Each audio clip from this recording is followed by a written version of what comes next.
If you told me a year ago that the most complicated relationship of my adult life would revolve around a potted fern, I would have laughed. Not a cute, girlish giggle, more like that brittle, hollow laugh you give when you're standing in a grocery store aisle holding 2 brands of almond milk and wondering where your life went wrong. But that was before Leo. Leo of the quiet sarcasm, the soft t-shirts, the irritating habit of never finishing a sentence. Leo, who moved in 3 doors down from me with nothing but a record player, 3 unread novels, and a fern he named Tony. Tony the Fern, who is, unfortunately, still with me. I met Leo the way you meet most neighbors in apartment buildings designed by sadists, during a fire alarm. It was 7:42 a.m., I was holding a half-toasted bagel and wearing a robe that I had absolutely no business wearing in public. He was standing barefoot on the sidewalk, holding a coffee mug and looking unimpressed. "I don't smell smoke," he said, not looking at me. "Maybe it's an existential alarm," I offered. That earned a laugh, just a short one, but I'm not above admitting I clung to it like a life raft. I hadn't heard someone laugh at something I said in weeks. We talked, then we kept talking, and then he offered to fix my dripping faucet, which I took as a legally binding declaration of interest, despite the fact that the fix involved duct tape and exactly 1 swear word. That was the beginning. We weren't a grand romance. There were no sweeping gestures or rain-soaked kisses. There was Netflix and shared takeout and an unspoken competition over who could find the worst documentary. He hated cucumbers, I hated small talk. He'd show up at my door with books I wouldn't read, I'd make him playlists he'd never listened to. And somehow, it worked. Until it didn't. We weren't a dramatic breakup either. No one cheated, no one screamed. We just stopped. Conversations that used to run late into the night turned into polite silence. Jokes landed flat. Touches felt absent-minded. I think the worst part was how gentle the ending was, like 2 people slowly realizing the music had stopped playing and they were still dancing out of habit. When he left, he said, "I'll grab the fern later." I said, "Sure." That was 6 months ago. The fern is still here, so are the books, which I still haven't read, and the playlist I made him, which now feels like a voicemail to a dead number. I don't water Tony out of care. I do it out of spite. It's petty, I know, but there's something satisfying about keeping the damn thing alive when Leo couldn't even keep a relationship alive long enough to learn my middle name. It's Margot, by the way. I told him once. He forgot. My friends think I should throw the plant away, or, at the very least, drop it off at his place and walk away like a sane person. But here's the thing about breakups. People want you to tidy them up. Everyone wants a clean, emotional ending. Closure, they call it. A word that sounds like it belongs in a spreadsheet. I don't want closure. I want understanding. I want to know how we went from laughing about the sound our upstairs neighbor makes during sex to sitting across from each other, unable to ask how the day went. And maybe, just maybe, I want to know if he misses me, even a little. I got my answer on a Thursday. It was raining, not the traumatic kind of rain that makes for cinematic moments. It was the steady, annoying kind that turns your socks damp and your mood sour. I was in the lobby, yelling at the vending machine, when he walked in. Hair longer, hoodie older, still holding that same goddamn coffee mug. "Hi," he said. The vending machine dropped my chips. I bent down to grab them and muttered, "Oh, good, emotional whiplash and processed carbs, a full meal." He smiled. I was going to text, but didn't. He scratched the back of his neck. No. We stood there. I held my chips like a shield. He held his mug like a peace offering. "I came for the fern," he said eventually. "Tony?" I looked at him like he was asking for custody of a child he abandoned. "Now?" He shrugged. Seemed like time. "Does it?" I said. "Because I've been keeping him alive while you disappeared into thin air, so forgive me if I'm not ready to hand him over like a library book." "I didn't disappear. You ghosted your own houseplant." That made him laugh, and damn it, I hated that it still got to me. We went upstairs. I unlocked the door. The apartment smelled like citrus cleaner and solitude.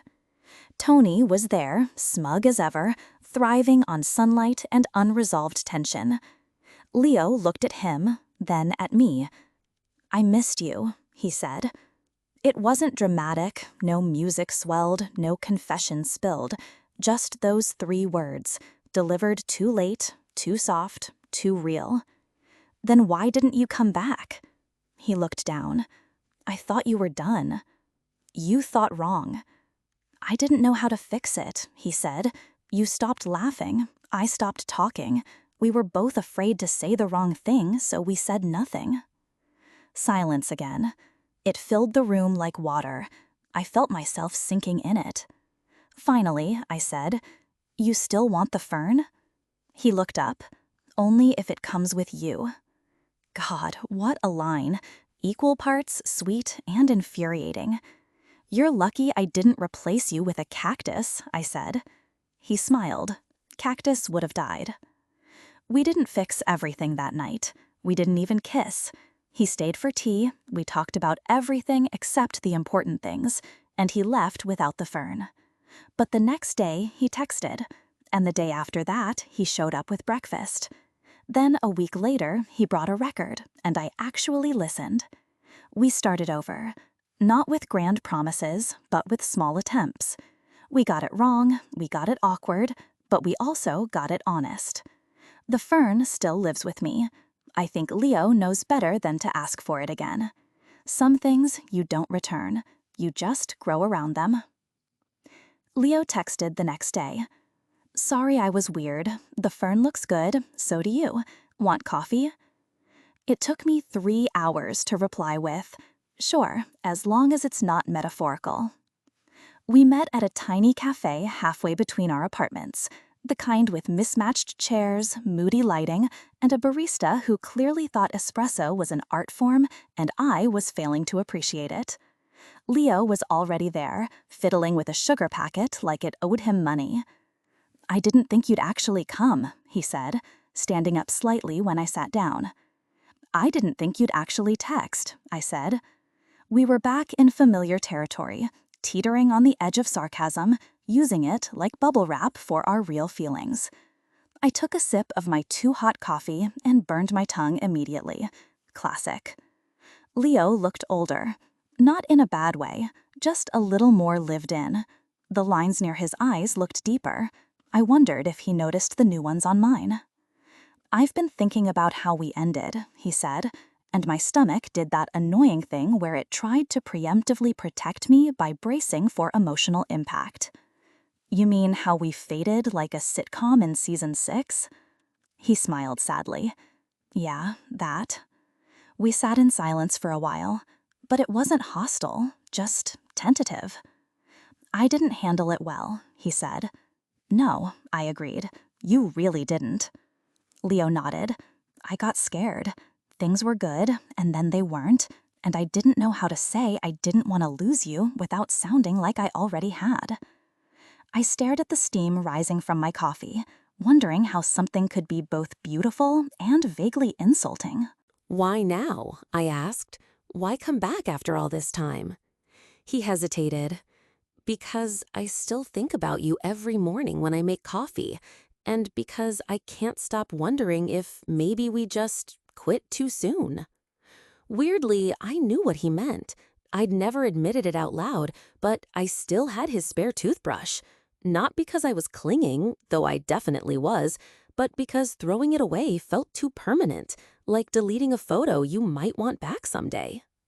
"I'm not saying we jump back into it," he added quickly. "Just maybe we talk, like for real this time."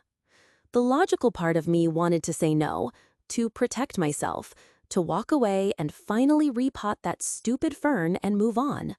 But the other part, the one that still remembered the way he used to trace circles on my back when I couldn't sleep, wanted to say yes. "I'll think about it," I said, which in our language meant I already have. 2 weeks passed. We didn't call it dating. We called it seeing how things go, which is basically the adult version of two kids poking a dead frog with a stick and hoping it moves. We went for walks. He showed me the bookstore he'd been haunting like a ghost.